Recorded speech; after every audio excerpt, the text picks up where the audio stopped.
সবসময় একটা আতঙ্ক বিরাজ করতেছে। কখনো মনে হচ্ছে যে ছাত্র আন্দোলন আবার চালু করবে, কখনো মনে হচ্ছে যে এখন বিজেপি অথবা প্রশাসন এসে আমাদেরকে পিটাবে।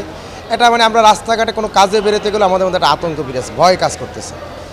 আর তাছাড়া গ্রেপ্তারি সংবাদ যা শুনতেছি তাতে কে জনগণ কে দলীয় লোক, এটা তো আসলে কারো গায়ে তো ট্যাটু করা নাই, এটা তো বোঝার তো কোনো উপায় নাই। ঢাকায় যাওয়ার জন্য আজকে 1 সপ্তাহ যাবৎ শুধু চিন্তাই করতেছি যে ঢাকা গেলাম একটা কাজের জন্য, যদি ফিরতে না পারি, যদি আবার অবরোধে আটকা পড়ি কিংবা সরকারি কোনো কারণে যদি আটকা পড়ি, এই জন্য ঢাকা যে যাবো কাজগুলো আজকে প্রায় সপ্তাহ পর সপ্তাহ পেন্ডিং পড়ে আছে, মানে যাওয়ার সাহস পাই না।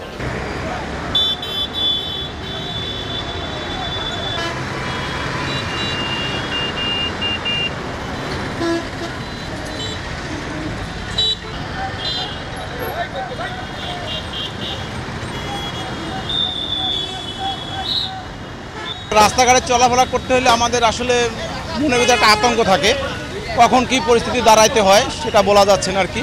কিন্তু ঢাকায় যে আসতে আমার কোনো সমস্যা হয়নি। আমি এখন জালকাঠি যাব।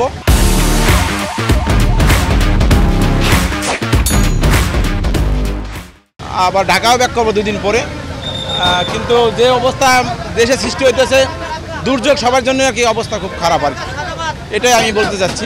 কিন্তু আসলে যে ছাত্ররা আন্দোলন বা সবাই আন্দোলন, আসলে যে দেশের পরিস্থিতি, এতে ক্ষয়ক্ষতি ছাড়া লাভ হচ্ছে না আর কি। জরুরি আইন এখন উঠেই নিতে পারে, কোনো অসুবিধা নাই। এখন গাড়ি ভালোভাবে চলতে পারে। হ্যাঁ, আর সরকার যে আইন করতে ভালো আইন করছে, হ্যাঁ সুন্দর মতো চলবে এখন, আর কোনো অসুবিধা নাই।